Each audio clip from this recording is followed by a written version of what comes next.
ছেলেটির মা অসুস্থ হয়ে হসপিটালে অ্যাডমিট, তার সার্জারি করাতে হবে, আর এর জন্য তার 10 মিলিয়ন ওন লাগবে। অন্যদিকে ছেলেটি বেকার, তার মাকে বাঁচানোর জন্য টাকা জোগাড় করার সর্বাত্মক চেষ্টা করে, কিন্তু কথায় আছে ভাগ্যে না থাকলে কিছুই হয় না। ছেলেটি কি শেষ পর্যন্ত তার মাকে বাঁচাতে পেরেছিল? আর এই টাকা জোগাড় করার জন্য ছেলেটি শেষ পর্যন্ত কত দূর গিয়েছিল, আর ভাগ্য তার সাথে কি নিয়ে খেলেছিল, সেটাই দেখানো হবে আজকের গল্পে। তো আজ এক্সপ্লেন করতে যাচ্ছি কোরিয়ান ভাষায় মুক্তি পাওয়া মুভি স্ন্যাচ আপ। তো পুরো ভিডিও দেখার অনুরোধ রইল। মিনজুকে দেখা যায় হসপিটালে বসে বসে দিবাস্বপ্ন দেখতে। সে ভাবছিল যদি সে 10 মিলিয়ন ওন পেয়ে যেত তাহলে সে তার অসুস্থ মায়ের সার্জারি করাতে পারত। কারণ ডক্টর তাকে আলটিমেটাম দিয়ে দিয়েছে, কালকের মধ্যে তাকে 10 মিলিয়ন ওন হসপিটালে জমা দিতে হবে, তবেই তার মার সার্জারি শুরু হবে, নয়তোবা তার মাকে সে বাঁচাতে পারবে না। আসলে মিনজুর মায়ের কিডনি ড্যামেজ হয়ে গেছে, আর সেটাই ট্রান্সপ্লান্ট করাতে হবে। মিনজুর দিবাস্বপ্ন ভেঙে গেলে সে বুঝতে পারে না কি করবে। একদিনের মধ্যে এত টাকা সে কিভাবে জোগাড় করবে? মিনজু আসলে একটা সুপার শপে কাজ করত। মিনজুকে প্রায়ই দেখা যায় সেই সুপার শপে যেসব খাবার ডেট ওভার হয়ে যেত সেগুলো সে খেয়ে ফেলত। সে ভাবত এগুলো ফেলে দেওয়ার চাইতে খেয়ে নেওয়া ভালো। অন্যদিকে শপের ওনার একেবারেই মিনজুকে দু চোখে দেখতে পারত না, কারণ সেই সুপার শপে মিনজু সবসময় স্যুট বুট পরে আসত, যেখানে তার চাকরিটা শুধুমাত্র একটা শপ অ্যাটেন্ডারের। মিনজু এই সুপার শপে কাজ করার পাশাপাশি সিভিল এক্সামও দিয়েছে, কিন্তু সে পাশ করতে পারেনি। তারপরও সে আশাহত হয়নি, যদিও সে একবার দুইবার নয় 8 বার ফেল করেছে, কিন্তু তারপরও সে আশাহত হয়নি। আবারও প্রিপারেশন নিচ্ছে এক্সাম দেওয়ার জন্য। এরপরে মিনজুকে দেখা যায় টাকার জোগাড় করতে না পেরে সে যে বাসাটা ভাড়া থাকত সেটাকে সে ছেড়ে দেয়, আর সেটার জন্য অ্যাডভান্স যে টাকাটা সে জমা দিয়েছিল সেটা ফেরত নিয়ে নেয়। বাড়ির ওনার মিনজুকে বলে, তুমি যে বাড়িটা ছেড়ে দিচ্ছ এখন কোথায় থাকবে? তোমার মা সুস্থ হয়ে গেলেও তো তাকে রাখার জন্য একটা বাড়ি থাকা লাগবে। মিনজু বলে, মা বেঁচে থাকলেই হলো, আমি আমার কিডনি পর্যন্ত দিয়ে দিয়েছি মাকে বাঁচিয়ে রাখার জন্য, সামান্য ওই বাড়িটা ছেড়ে দিতে পারবো না? মিনজুর এই কথা শুনে আমরা বুঝতে পারি মিনজু তার মাকে কতটা ভালোবাসে। মিনজু সেই বাড়ির অ্যাডভান্স থেকে 8 মিলিয়ন ওন পায়, এখনও 2 মিলিয়ন ওন বাকি আছে, আর সেটাই তাকে জোগাড় করতে হবে। এরপরেই চইকে দেখানো হয় এই চইয়ের জুয়া খেলার অনেক বেশি নেশা ছিল, আর সে অনেক বেশি ওভার কনফিডেন্স ছিল, আর এই ওভার কনফিডেন্সের জন্যই সে একদিন 50 মিলিয়ন ওন জুয়ায় হেরে যায়। সেই টাকাও হারার পরে চই থেমে থাকে না, সে তার সার্ভিস রিভলভারটা জুয়াতে লাগিয়ে দেয়। অর্থাৎ চই একজন পুলিশ অফিসার ছিল, কিন্তু সেবারও চই হেরে যায়। বাঙ্কি এরপরে চইকে বলে, ঠিক আছে, তুমি টাকা নিয়ে এসো, আর টাকার পরিবর্তে তোমার সার্ভিস রিভলভারটা ছাড়িয়ে নিয়ে যাও। চই এতে প্রচণ্ড রেগে যায়। আসলে চই খুবই বদমেজাজি একজন মানুষ, কথায় কথায় সে রেগে যায়। চই সবকিছু হারিয়ে বাঙ্কির উপরে প্রচণ্ড রেগে যায়, কিন্তু এরপরে নিজেকে কন্ট্রোল করে নেয়, কারণ সে বুঝতে পারে সে বাঙ্কিকে এখানে কিছুই করতে পারবে না। এই জন্য সেখান থেকে সে থানায় চলে আসে। ঠিক তখনই ইন্টারনাল কয়েকজন পুলিশ অফিসার চলে আসে চইয়ের বিরুদ্ধে ইনকোয়ারি করার জন্য। আসলে চইয়ের বিরুদ্ধে অভিযোগ রয়েছে সে ডিউটির সময় মদ খায়, আর সেটার জন্য ইনকোয়ারি করতে তারা এসেছে, কিন্তু সেখানে চই প্রমাণ করে দেয় যে সে মদ খায়নি। কিন্তু শুধু এতটুকুই নয়, চইয়ের বিরুদ্ধে আরও অভিযোগ রয়েছে। কথায় কথায় সে মানুষদের ধরে তাদের কাছ থেকে টাকা আদায় করে, এছাড়া সে জুয়া খেলে, আর যখন তখন ফায়ার করে বসে। এই জন্য ইন্টারনাল পুলিশ অফিসাররা চইয়ের গান জব্দ করতে চায়, কিন্তু জুই তখন আরও মহা বিপদে পড়ে যায়, কারণ চইয়ের কাছে তার সার্ভিস রিভলভারটা ছিল না। কিন্তু চই কথা ঘোরায়। ইন্টারনাল পুলিশ অফিসাররা বুঝতে পারে চইয়ের কাছে তার গানটা নেই, তারাও তাকে ওয়ার্নিং দেয়, বলে হয় গান ডিপোজিট করো, নয়তোবা চাকরিটা ছেড়ে দাও। চই সেখান থেকে রেগে বের হয়ে আসে, আর তার রাগ ঝাড়তে থাকে গাড়ির লুকিং গ্লাসের ওপরে। এদিকে মিনজু বাকি 2 মিলিয়ন ওন কোথা থেকে জোগাড় করতে পারছিল না, তাই অবশেষে সে বাঙ্কির ভিডিও গেমসের দোকানে চলে আসে, আর সেই ভিডিও গেমসের মধ্যে সে তার লাক পরীক্ষা করতে থাকে। কিন্তু দেখা যায় এই প্রথমবার মিনজুর লাক অনেক ভালো ছিল, অর্থাৎ প্রথমবারই মিনজু 2.5 মিলিয়ন ওন জিতে যায়, আর এতে সে প্রচণ্ড খুশি হয়ে যায়। এক ঝটকায় তার সমস্ত টেনশন দূর হয়ে যায়। কিন্তু পরক্ষণেই মিনজু দেখতে পায় তার ভাগ্যটা এতটাও ভালো ছিল না। সে পেছনে তাকাতেই দেখতে পায় সেই গ্যাংস্টার সেখানে দাঁড়িয়ে রয়েছে, যে তার কাছে অনেকগুলো টাকা পায়। ট্যাকোকে সেখানে দেখে মিনজু একেবারে থমকে যায়। ট্যাকোর কাছ থেকে মিনজু অনেক টাকা লোন নিয়েছিল, আর সেগুলো সে পরিশোধ করেনি, আর এই জন্য ট্যাকো যখন দেখতে পায় সে 2.5 মিলিয়ন ওন জিতে গেছে, তখন সে তার কাছ থেকে সেই 2.5 মিলিয়ন ওন জোর করে ছিনিয়ে নেয়। তার কাছ থেকে সেই ঘরের যে অ্যাডভান্সটা ছিল সেই 8 মিলিয়ন ওনটাও ছিনিয়ে নেয় ট্যাকো। আর এতে একেবারেই হতাশ হয়ে পড়ে মিনজু। মার্কে আহত হয়ে হতাশ হয়ে সেই সুপার শপে চলে আসে মিনজু এবং তার ওনারের কাছ থেকে অ্যাডভান্স চায়। কিন্তু সেই শপ ওনার মিনজুকে 10 মিলিয়ন ওন দেওয়ার পরিবর্তে তাকে চাকরি থেকে বের করে দেয়। মিনজু সেখান থেকেও চলে আসে। এদিকে প্রেসারে থাকা চুই আবারও বাঙ্কির কাছে চলে আসে এবং তার সমস্যার কথা খুলে বলে। কিন্তু বাঙ্কি তার একটা কথাও শোনে না। এতে চুই আবারও সেখানে নিজের রাগ ছাড়ে। এরপরে মুশিনকে দেখানো হয় যে একজন কর্পোরেটর, কিন্তু এবার সে একটা ইলেকশন লড়বে আর মুশিনের নির্বাচনের প্রতীক ছিল কুকুর। এরপরে সে তার অ্যাসিস্ট্যান্ট ম্যাকোকে ডাকে। মসিন ম্যাকোকে জিজ্ঞেস করে আমাদের এরিয়াতে কতগুলো ইলিগেল ক্যাসিনো রয়েছে। ম্যাকো বলে শুধুমাত্র একটাই, সেটা হচ্ছে বাঙ্কির। মসিন তখন বাকিকে ডাকে এবং বলে সামনে আমার নির্বাচন, আর সে নির্বাচন জেতার জন্য আমাকে কমপক্ষে 50 মিলিয়ন ওন তুমি আমাকে দেবে। কিন্তু বাঙ্কি সেখানে একগাদা সমস্যার কথা বলে আর বলে সে টাকা দিতে পারবে না। মসিন বলে তার এরিয়াতে থাকতে হলে, ক্যাসিনো চালাতে হলে অবশ্যই তাকে সেই টাকা দিতে হবে। এছাড়া সেখানে মসিন বাঙ্কিকে অপমানও করে। মসিন বাঙ্কিকে বলে কালকের মধ্যে তাকে 50 মিলিয়ন ওন দিতে হবে। কিন্তু এই বিষয়টা একেবারে ভালোভাবে নেয় না বাঙ্কি। সে তাকে টাকা দেবার পরিবর্তে তার খাসাদনি পাওলিকে ডাকে এবং তাকে মেরে ফেলার জন্য কন্ট্যাক্ট দেয়। এই পাওলি একজন পুরাতন খুনি। আসলে সে এখন এইসব খুন খারাপি বাদ দিয়ে নর্মাল কাজ শুরু করেছে, কিন্তু এখনও সে বাঙ্কির হয়ে কাজ করে। বাঙ্কি পাওলিকে বলে আমি তোমাকে গান দেব, তুমি শুধু মসিনকে মেরে ফেলবে। আর এতে রাজি হয়ে যায় পাওলি। এরপরে বাঙ্কি সেখানে ট্যাকোকে ডাকে। আসলে ট্যাকো বাঙ্কির হয়েই কাজ করত। এরপরে বাঙ্কি তাকে একটা সিগার বক্স দেয় আর বলে এটা পাওলিকে দেওয়ার জন্য। ট্যাকো যখন বাইরে চলে আসে এবং সেই সিগার বক্সটা দেখে, সে হতাশ হয়ে পড়ে যে সামান্য এই সিগার বক্সটা দেওয়ার জন্য তাকে কেন ডেকেছে। আসলে বাঙ্কি এই সিগার বক্সের ভেতরেই তার সেই গানটা লুকিয়ে রেখেছিল। ট্যাকো সেখানে আপ্পুকে দেখতে পায়, যে একজন কোরিয়ার ডেলিভারি বয়। ট্যাকো তখন আপ্পুকে বলে সেই সিগার বক্সটা ডেলিভারি করে দেওয়ার জন্য। আপ্পু এতে রাজি হয় না, কারণ এমনিতেই আজকে তার দিনটা খারাপ যাচ্ছিল। দেখা যায় মিনজু হঠাৎ করেই তার গাড়ির সামনে এসেছিল, একটুর জন্য বেঁচে যায়। অন্যদিকে এই কুরিয়ার চাকরিটা নিয়ে সে একেবারেই হতাশ। একজন মহিলা ক্যাব ডেলিভারি করার পরেও তাকে টাকা দেয়নি, বরং তাকে অপমান করেছে। এদিকে পাওলিকে মসিনের ডিটেলস দিয়ে দেয় বাঙ্কি। সে তাকে মারার প্ল্যান করতে থাকে। ঠিক তখনই সে বাইরে থেকে কান্নার আওয়াজ শুনতে পায়। বাইরে বের হয়ে দেখে দরজার সামনে দাঁড়িয়ে মিনজু কাঁদছে। আসলে মিনজুই ছিল তার প্রতিবেশী। তখনই পাওলি কোথাও যায় কাজের জন্য। অন্যদিকে মিনজু তখন একেবারে হতাশ হয়ে তার রুমে চলে আসে। সে বুঝতে পারে সে তার মায়ের টাকা জোগাড় করতে পারবে না অপারেশনের জন্য, আর এই জন্য নিজের ভাগ্যের কাছে হেরে যেয়ে সে সুইসাইড করার প্রিপারেশন নেয়। কিন্তু সেখানেও তার ভাগ্য তার সাথে বেইমানি করে। রশি ছিঁড়ে যায় আর মিনজু সুইসাইড করতে পারে না। মিনজু যখন আবারও চেষ্টা করতে যাবে, ঠিক তখনই কলিং বেল বাজে। মিনজু ভাবে কেউ তাকে সুইসাইডটাও ভালোমতো করতে দিচ্ছে না। ঠিক তখনই দরজা খুলতেই দেখা যায় সেখানে আপ্পু ছিল। আপ্পু তাকে বলে পলির ডেলিভারিটা যেন সে রিসিভ করে। পলি আসলে বাসায় নেই, কিন্তু মিনজু জানতো সে তো এখন সুইসাইড করবে, তাই সে রাখতে চায় না, বারবার নিষেধ করে। কিন্তু আপ্পু পিছু ছাড়ে না। অবশেষে বাধ্য হয়ে মিনজু সেই ডেলিভারি পার্সেলটা রেখে দেয়।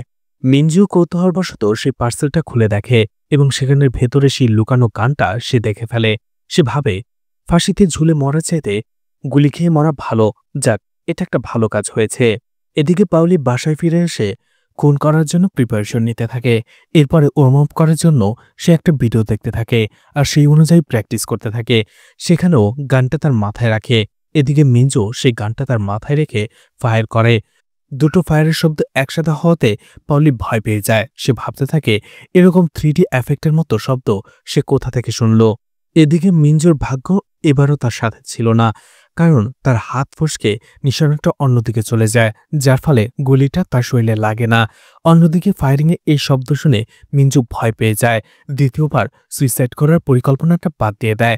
তখন সে ভাবে যেহেতু গান রয়েছে আর তার জীবনেরও কোনো মূল্য নেই, তাই এই গানটি সে শেষবার মতো চেষ্টা করে দেখুক তার মায়ের অপারেশনের টাকা জোগাড় করা যায় কিনা। এদিকে চই ভাবতে থাকে সেই টাকা ছাড়া গানটা বাঙ্কি তাকে ফেরত দেবে না, কিন্তু এত টাকা সে কোথায় পাবে। তখনই চই তার ওষুধ দেখে তার মাথায় একটা আইডিয়া চলে আসে।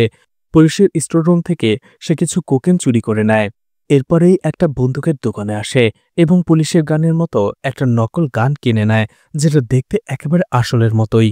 এদিকে মিঞ্জু সেই গানটা নিয়ে বাঙ্কির ক্যাসিনোতে আসে এবং ট্যাকোর সাথে দেখা করে। আসলে এই ক্যাসিনোটা লুট করার জন্যই সে এসেছিল। ঠিক তখনই সেখানে চই চলে আসে, আর পুলিশ অফিসার চইকে দেখে মিঞ্জু চিনতে পেরে যায়। ভয় পেয়ে সে ওয়াশরুমে লুকিয়ে পড়ে। এদিকে চই সেখানে চলে আসে আর সেই ক্যাসিনো থেকে একজন ড্রাগ ডিলারকে নিয়ে ওয়াশরুমে চলে আসে এবং তাকে গান পয়েন্টে রেখে বলে যে সে যেন তার বসকে কল করে আর বলে যে তার কাছে কিছু মাল রয়েছে, সে বিক্রি করতে চায়। সেই ড্রাগ ডিলার সেটাই করে। অন্যদিকে তখনই চই বুঝতে পেরে যায় ওয়াশরুমে কেউ রয়েছে। ওয়াশরুমের দরজা খুলতেই সে মিঞ্জুকে দেখতে পায়। দুজনেই ভয় পেয়ে দুজনের দিকে গান তাক করে।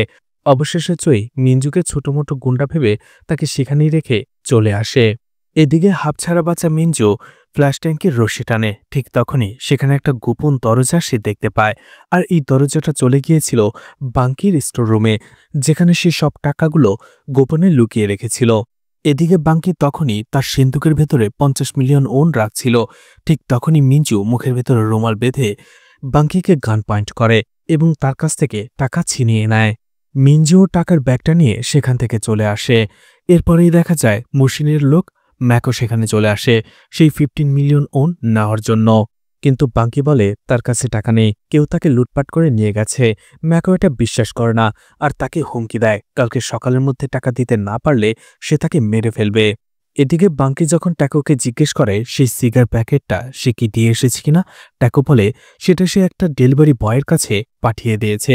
তখনই পাউলি তাকে কল করে আর বাঙ্কিকে বলে সে এখনও সেই গানটা পায়নি।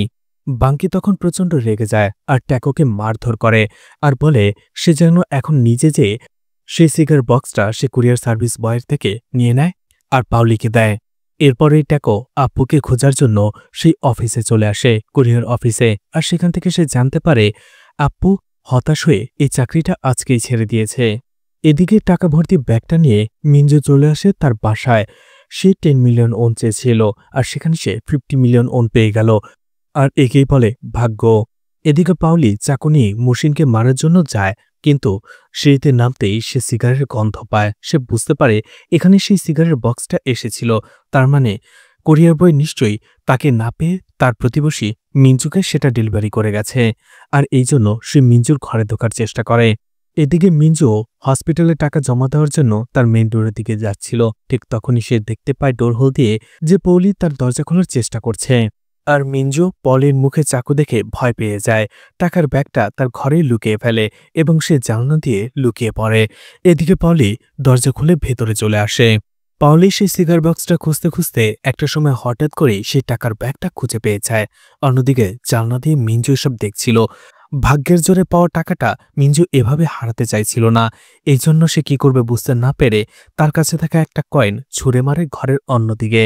আর এতে পাউলির মনোযোগ ডাইভার্ট হয়ে যায়, সে অন্যদিকে চলে আসে। আর তখনই সেই সিগার বক্সটা পাউলি পেয়ে যায় আর সেখান থেকে গান নিয়ে পাউলি সেখান থেকে চলে আসে। এদিকে ট্যাকো একটা সময় আপুকে খুঁজে বের করে ফেলে এবং তাকে টর্চার করে আর ধমকে তাকে সেই জায়গায় নিয়ে আসে যেখানে সেই সিগার বক্সটা সে ডেলিভারি করেছিল। আর তারা দুজনেই মিঞ্জুর বাসায় চলে আসে এবং দরজায় কলিং বেল বাজাতে থাকে বারবার। অন্যদিকে ভেতরে থাকা মিঞ্জু ডোর হোল দিয়ে দেখতে পায় সেখানে ট্যাকোর সাথে সেই ডেলিভারি বয়ও রয়েছে। এতে মিঞ্জু আবারও ভয় পেয়ে যায়, সে আবারও জানলার ওই পাশে লুকিয়ে পড়ে। এক প্রকার দরজা ভেঙে তারা দুজন ঘরের ভেতর ঢোকে আর সেখানে তারা সিগার বক্সটাও দেখতে পায়, কিন্তু সেখানে গান ছিল না, কারণ সেটা পাউলি নিয়ে গেছে। আর এতে ট্যাকো রেগে গিয়ে আপুকে মারতে শুরু করে। আপু সেখানে অজ্ঞান হয়ে যায় আর তখনই ট্যাকো টাকা ভর্তি সে ব্যাগটা দেখতে পায়। ব্যাগ ভর্তি এত টাকা দেখে সে লোভে পড়ে যায়। এদিকে সে ভাবতে থাকে আবারও তার কাছ থেকে টাকাগুলো হাতছাড়া হয়ে যাবে, সে কাঁদতে শুরু করে। অন্যদিকে তখনই আপুর জ্ঞান ফেরে আর জেদের বসে সে ট্যাকোকে সেখানে মাথায় আঘাত করে আর টাকার ব্যাগটা নিয়ে সেখান থেকে চলে আসে। অন্যদিকে দেখা যায় মিঞ্জু এসব কিছু দেখার পরে সাথে সাথে ট্যাক্সি নিয়ে আপুকে ফলো করতে শুরু করে। এদিকে আপু হতাশ হয়ে পড়ে, সে ভাবতে থাকে যে তার হাতে একজন মানুষ খুন হয়ে গেছে আর এই জন্য সে ব্রিজে এসে সুইসাইড করতে যাবে। ঠিক তখনই সেখানে মিঞ্জু চলে আসে। মিঞ্জু আসলে বুঝতে পারে যে আপুর টাকার ব্যাগটা সহই পানিতে লাফ দেবে, এতে তার টাকাগুলো পানিতেই ভেসে যাবে। তাই মিঞ্জু আপুকে বলে ট্যাকোর মার্ডারের দায়টা সে নিজের কাঁধে নেবে আর এর বিনিময়ে টাকার ব্যাগটা সে যেন তাকে দিয়ে দেয়। আসলে টাকোর মার্ডারটা যেহেতু তার রুমে হয়েছে, তাই পুলিশ সহজে বিশ্বাস করে নেবে যে মিঞ্জুই টাকোকে খুন করেছে। আপু এতে রাজি হয়ে ব্রিজ থেকে নামতে যাবে, ঠিক তখনই পাশ দিয়ে যাওয়া ট্রাকের হর্নে সে ভয় পেয়ে যায় আর তার পা পিছলে সে পানিতে পড়ে যায়। এদিকে চই ওই ব্রিজের নিচেই একজন ড্রাগ ডিলারের সাথে দেখা করতে আসে এবং তার সাথে ড্রাগসের একটা বড় কনসাইনমেন্টের আদান প্রদান করার জন্য সে সেখানে চলে আসে। আর চই এটাই তাদের বলেছে। চই পুলিশের স্টোর রুম থেকে যে ড্রাগস চুরি করে নিয়ে এসেছিল সেটাই সেই ড্রাগ ডিলারদের দেয়, আর তারা পিওর কোকেন দেখে এই ডিল করতে রাজি হয়ে যায়। আর তারা চইকে অ্যাডভান্স হিসেবে 10 মিলিয়ন ওন দিতে যাবে। ঠিক তখনই সেই ড্রাগ ডিলার চইর কোর্টের নিচে সে পুলিশ গানটা দেখতে পায়। যদিও সেটা নকল ছিল, কিন্তু সেই ড্রাগ ডিলার বুঝে যায় যে চই কোনো ড্রাগস স্মাগলার নয়, বরং সে একজন পুলিশ অফিসার। সে সবাইকে হামলা করতে বলে। তারা চইকে চাকু দিয়ে হামলা করে বসে। চইও তাদের দিকে গান তাক করে, কিন্তু চই বুঝতে পেরে যায় এই নকল গান দিয়ে সে তাদের সাথে পেরে উঠবে না। এজন্য সে তাদের সাথে সওদা করে নেয় আর বলে তারা এখান থেকে চলে যাক, চই তাদের কিছু বলবে না। সেই ড্রাগ ডিলারও মেনে নেয়। তখনই পানিতে কিছু একটা পড়ার শব্দ শুনতে পায় চই। সে দেখতে পায় সেখানে ব্যাগটা নিয়ে হাবুডুবা খাচ্ছে আপু। সে আপুকে পানি থেকে উদ্ধার করে এবং ব্যাগটা খুলে দেখতে পায় সেখানে মিলিয়ন মিলিয়ন ওন রয়েছে। আর এটা দেখে তার চোখ চরক গাছ হয়ে যায়। এরপরে চই অ্যাম্বুলেন্সে কল করে টাকার ব্যাগটা নিয়ে সেখান থেকে চলে আসে। অন্যদিকে তাকে ফলো করতে করতে মিঞ্জু যখন ব্রিজের নিচে চলে আসে, সে চইয়ের গাড়িটা দেখে এবং গাড়ির ভেতরে সে টাকার ব্যাগটাও সে দেখে। হতাশে মিঞ্জু আবার চইকে ফলো করতে শুরু করে। এদিকে চই সেই টাকার ব্যাগটা নিয়ে চলে আসে বাঙ্কির কাছে। চই বাঙ্কিকে বলে, এখানে 50 মিলিয়ন ওন রয়েছে, তুমি এই টাকাটা রাখো আর আমার গান আমাকে দিয়ে দাও। অন্যদিকে ব্যাগ দেখে বাঙ্কি চিনে যায় এটা তারই ব্যাগ, যেটা কিছুক্ষণ আগে কেউ একজন তার কাছ থেকে ছিনিয়ে নিয়ে গিয়েছিল। বাঙ্কি চইকে কিছু না বলে তাকে বলে যে তার গানটা এখন তার কাছে নেই, সেটা সে একজনকে দিয়েছে কাজ করার জন্য। কাজ শেষ হলে সে তার গানটা তাকে দিয়ে দেবে। এতে চই রেগে যায়, কিন্তু তখনই তার কাছ থেকে কন্ট্রোল রুম থেকে কল আসে যে একটি অ্যাপার্টমেন্টে একজন লোককে মুমূর্ষু অবস্থায় পাওয়া গেছে। চই সেখানে যেতে শুরু করে। এদিকে মিঞ্জু ক্যাসিনোতে আসার পরে ভাঙচুর করতে শুরু করে, রাগ দেখাতে শুরু করে। একটা সময় ক্যাসিনোর লোকেরা মিঞ্জুর মাথায় আঘাত করে তাকে অজ্ঞান করে দেয়। এদিকে চই চলে আসে মিঞ্জুর বাসায়। পুলিশ সেখানে চলে আসে, টাকোকে উদ্ধার করা হয়। এদিকে চই সেখানে জানতে পারে যে সেই অ্যাপার্টমেন্টটা মিঞ্জুর ছিল। চই মিঞ্জুর ছবিটা দেখে বুঝতে পারে যে আজ সকালে ক্যাসিনো ওয়াশরুমে এই মিঞ্জুকেই সে দেখেছিল। তখনই তার সেই গানটার কথা মনে পড়ে যেটা মিঞ্জুর হাতে ছিল। আর তখনই সে বুঝতে পারে মিঞ্জুর হাতে যে গানটা ছিল সেটাই ছিল তার সার্ভিস রিভলভার। চই তার অ্যাসিস্ট্যান্টকে বলে তার গান একটা পাগলের কাছে। এদিকে পাউলি চলে আসে মহসিনকে মারার জন্য, কিন্তু ভুলবশত তার নিশানাটা অন্যদিকে চলে যায়, যার ফলে মহসিনকে সে মারতে পারে না। এদিকে মিঞ্জুকে বাঙ্কির হাতে তুলে দেওয়া হয়, আর বাঙ্কি মনে করে মিঞ্জু চুয়ের লোক, এজন্য সে তাকে বেঁধে রাখে। এদিকে ম্যাকো চলে আসে বাঙ্কিকে মারার জন্য, কারণ সে এখনও টাকা দেয়নি। বাঙ্কি বলে টাকা রেডি, কিন্তু সেটা পানিতে ভেজা, সেটাকে শুকাতে হবে। বাঙ্কি বলে সারা রাত টাকাগুলো শুকিয়ে কালকে ইলেকশন ক্যাম্পের আগেই এই টাকাগুলো সে পৌঁছে দেবে। ম্যাকো সেখান থেকে চলে যায়। এদিকে বাঙ্কি অনেক টেনশনে পড়ে যায় যে পাউলি আসলে করছেটা কি। এদিকে পাউলি এবার গান দিয়ে মুশিনকে মারার চেষ্টা করে, কিন্তু তখনই তার ফোনটা বেজে ওঠে। ফোনটা ধরেই দেখতে পায় বাঙ্কি তাকে কল করেছে। এদিকে মুশিনের কুকুর ফোনের রিং শুনে অ্যালার্ট হয়ে যায় এবং পাউলিকে ধরার জন্য সেদিকে ধেয়ে আসতে শুরু করে। এদিকে পাউলি কোনো রকমে দেয়াল টপকে নিজেকে বাঁচিয়ে নেয় সে কুকুরের হাত থেকে। এদিকে পাউলি যখন তার অ্যাপার্টমেন্টে ফিরে আসে, সে সেখানে বাইরে পুলিশ দাঁড়িয়ে থাকতে দেখে। সে ভাবে পুলিশ হয়তো তার জন্যই এসেছে। তখন আবারও বাঙ্কি তাকে কল করে। পাউলি বাঙ্কিকে প্রমিস করে কালকে সকালের মধ্যে সে মুশিনকে মেরে ফেলবে।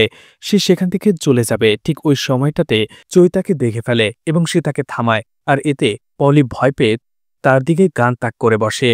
এদিকে চই নিজের গানটা চিনতে পেরে যায় এবং অবাক হয়ে যায়। এদিকে পাউলি তাকে গান পয়েন্টে নিয়ে চইয়ের কাছে থাকা নকল গানটাও নিয়ে নেয়।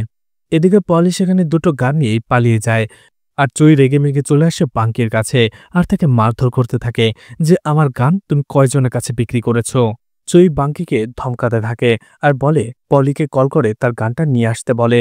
কিন্তু বাঙ্কি যখন তাকে কল করে দেখা যায় পলির ফোনটা বন্ধ ছিল। এদিকে ইন্টারনাল অফিসাররা বারবার চইকে কল করে তাকে প্রেশার দিতে থাকে। এতে চই প্রচণ্ড রেগে যায়, আর রেগে গিয়ে বাঙ্কির পুরো অফিস তছনছ করে দেয় সে। এদিকে পরদিন সকালে মসিন ইলেকশন ক্যাম্পে আসার জন্য রেডি হতে থাকে। ম্যাকো তাকে বলে বাঙ্কি টাকা নিয়ে সোজাসুজি ইলেকশন ক্যাম্পে চলে আসবে। এদিকে বাঙ্কি সেই নোটগুলো শুকিয়ে সেগুলোকে নিয়ে ইলেকশন ক্যাম্পেইনের দিকে যাচ্ছিল। ঠিক ওই সময়টাতে মিঞ্জুর জ্ঞান ফিরে, সেও বাঙ্কির পেছনে যেতে শুরু করে। এদিকে মসিন একটা ট্রাকের মধ্যে দাঁড়িয়ে ইলেকশন ক্যাম্পেইন শুরু করে। ঠিক ওই সময়টাতে চই সেখানে চলে আসে। আসলে সে বাঙ্কির কাছ থেকে জানতে পেরেছিল যে পলি তার গানটা নিয়ে মসিনকে মারার জন্য সেখানে আসবে। চই ভিড়ের মধ্যে পলিকে খুঁজতে শুরু করে। অন্যদিকে বাঙ্কিকে ফলো করতে করতে মিঞ্জুও সেখানে চলে আসে। আর এদিকে ভিড়ের মধ্যে পলিকে ছদ্মবেশে দাঁড়িয়ে থাকতে দেখা যায়। এদিকে ম্যাকো বাঙ্কির কাছ থেকে টাকা নেওয়ার জন্য তার গাড়ির কাছে চলে আসে। অন্যদিকে পাউলি তখনই মসিনকে গুলি করতে যাবে, আর গুলি খেয়ে মসিন সেখানেই নিচে পড়ে যায়। সেখানে দাঁড়ানোর সবাই হুড়োহুড়ি করে দৌড়াতে শুরু করে। এদিকে মসিন দেখতে পায় তার আসলে কিছুই হয়নি। অন্যদিকে চুইয়ের কাছ থেকে নিয়ে আসা নকল গানটা দিয়ে শ্যুট করেছে, কিন্তু পলি সেটা বুঝতে পারেনি। সে ভাবে তার নিশানা হয়তো ছুটে গেছে। এই জন্য সে স্টেজে ওঠে এবং সামনে থেকে মসিনকে গুলি করতে শুরু করে, কিন্তু সেটা নকল গান ছিল, যার ফলে মসিনের কিছুই হয় না। এতক্ষণে পলি এটা বুঝতে পেরে আসল গান দিয়ে সে মসিনকে গুলি করতে যাবে।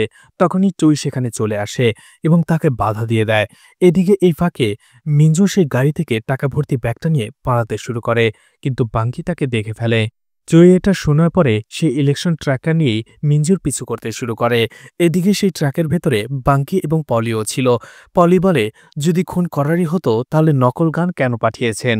দেখা যায় সেখানে মুশিনও ছিল, আর মুশিন জানতে পেরে যায় বাঙ্কি তাকে মারার জন্য লোক পাঠিয়েছে। এদিকে সেই কার চেজে মিঞ্জু হেরে যায়। মিঞ্জুর গাড়িটা একটা জায়গায় অ্যাক্সিডেন্ট করে। তখনই চই তার দিকে গান তাক করে। হতাশ হয়ে মিঞ্জু সেই টাকার ব্যাগটা নিয়ে পানিতে ঝাঁপ দেয়। এদিকে সেই নদীর পাশেই মাছ ধরছিল সেই ড্রাগ ডিলার, যে মিঞ্জু এবং তার ব্যাগটা দেখে ফেলে এবং তাকে উদ্ধার করে। এরপরে সবাইকে পুলিশ স্টেশনে নিয়ে আসা হয় অ্যারেস্ট করে। এদিকে ইন্টারনালের অফিসার চইকে জিজ্ঞাসাবাদ করে যে একই জায়গার ভেতরে চোর, খুনি, পলিটিশিয়ান এরা সবাই একসাথে কি করছিল। চই মিথ্যে বলে আর বলে তার কাছে টিপ ছিল যে মসিনকে খুন করার জন্য কেউ সেখানে এসেছিল, আর মসিনকে বাঁচানোর জন্য আর খুনিকে ধরার জন্যই সে সেখানে গিয়েছিল। অন্যদিকে পলি বলতে থাকে সে তো নকল গান নিয়ে সেখানে মসিনকে শুধুমাত্র ভয় দেখাতে গিয়েছিল, মারতে যায়নি। এদিকে মসিন আর বাঙ্কিকে একসাথে ডাকা হয় আর জিজ্ঞেস করে এই 50 মিলিয়ন ওল্ড কার। তখন তারা দুজনেই না করে, কারণ সেটা ছিল ব্ল্যাক মানি, আর এই চক্করে কেউ ফাঁসতে চাইছিল না। এদিকে বাঙ্কি পুরো দোষটা মিঞ্জুর ঘাড়ে চাপিয়ে দেয় আর বলে এই টাকাটা মিঞ্জুর। এদিকে মিঞ্জু সেই পুলিশ অফিসারকে বলে এই টাকাটা তার, সে আসলে কিডনি বিক্রি করে এই টাকাটা জোগাড় করেছে, আর সে এটা করেছে তার মার অপারেশনের টাকা জোগাড় করার জন্য। তার ইমোশনাল স্টোরি শুনে সে পুলিশ অফিসার মিঞ্জুকে সেই টাকাটা দিয়ে দেয়। আর তেমন কোনো প্রমাণ না থাকার কারণে সেই ইন্টারনাল অফিসাররা সবাইকে ছেড়ে দেয়। এদিকে বাঙ্কি তার সামনে তার টাকা থাকা সত্ত্বেও সে কিছু বলতে পারছিল না মিঞ্জুকে। এদিকে টাকা নিয়ে মিঞ্জু চলে আসে হসপিটালে বিল ভরার জন্য, কিন্তু সেখানে সে যে জানতে পারে তার মায়ের অপারেশনের খরচটা কোনো একটা এনজিও বহন করেছে, বিল পরিশোধ করে দিয়েছে। এমনকি তার মায়ের অপারেশন হয়েও গিয়েছে, তার মা এখন ভালো আছে। এদিকে মিঞ্জু যেহেতু আহত ছিল সেও সেই হসপিটালে তার মায়ের সাথে অ্যাডমিট হয়ে যায়। দেখা যায় ট্যাকেও সেখানে অ্যাডমিট ছিল। অন্যদিকে মিঞ্জু তার সেই টাকার ব্যাগটা হসপিটালের ওয়ার্ডের ভেতরে লুকিয়ে রাখে, কিন্তু মিঞ্জু কিছুক্ষণ পরপরই সেই টাকার ব্যাগটা সবসময় চেক করত। এরপরে একটা সময় নার্স তাকে চেকিংয়ের জন্য নিয়ে যায়। ঠিক ওই সময়টাতে চুই সেখানে চলে আসে। হসপিটালে সেই ওয়ার্ডে এসে সে ব্যাগটা সে নিয়ে চলে যায়, কিন্তু হসপিটাল থেকে বের হওয়ার সময় চুই কিছু কাচের বোতলের শব্দ শুনতে পায়, যেটা ব্যাগের ভেতরে ছিল। তখনই ব্যাগ খুলে সে দেখতে পায় সেখানে টাকার পরিবর্তে শুধুমাত্র ওষুধের বোতল ছিল। মিঞ্জু আসলে আগে থেকেই টাকাগুলো অন্য জায়গায় সরিয়ে রেখেছিল। মিঞ্জু সেই টাকাগুলো নিয়ে পালাতে শুরু করে, আর চুই তার পিছু শুরু করে। এদিকে সেই হসপিটালে আপু অ্যাডমিট ছিল, আর সেও সেই টাকার ব্যাগটা দেখতে পায়, আর টাকার ব্যাগ ভেবে সে উঠিয়ে নেয়, কিন্তু পরে দেখতে পায় সেটার ভেতরে শুধুমাত্র ওষুধের বোতল ছিল। এদিকে মিঞ্জু চইকে ফাঁকি দিয়ে সে হসপিটাল থেকে বের হয়ে চলে আসে, আর এতে সে অনেক খুশি ছিল। কিন্তু সেই টাকাগুলো নিয়ে সে বেশিক্ষণ খুশি থাকতে পারেনি। সেখানে একটা ম্যানহোলের ভেতরে সেই টাকাগুলো নিয়ে সে পড়ে যায়, আর সেখানে থাকা লোকটা মিঞ্জুকে না দেখে ম্যানহোলের ঢাকনাও লাগিয়ে দেয়। মিঞ্জু সেই মেন হলের ভেতরে 15 মিলিয়ন ওন নিয়ে পড়ে গিয়েছিল। এরপরে মিঞ্জুর সাথে কি হয়েছিল সেটা শুধুমাত্র পরিচালকই বলতে পারবে, কারণ মুভিটি এখানেই শেষ হয়ে যায়। তো মুভিটি আপনাদের কেমন লেগেছে কমেন্ট করে জানাতে পারেন। আর মুভিটা ভালো লাগলে লাইক কমেন্ট শেয়ার করে পাশে থাকতে পারেন। তো আজকের মতো বিদায় নিচ্ছি, আবারও দেখা হবে নতুন কোনো মুভি বা ওয়েব সিরিজ নিয়ে। ততক্ষণ পর্যন্ত ভালো আর সুস্থ থাকবেন সবাই। আজকের মতো বিদায় নিচ্ছি, আল্লাহ হাফেজ।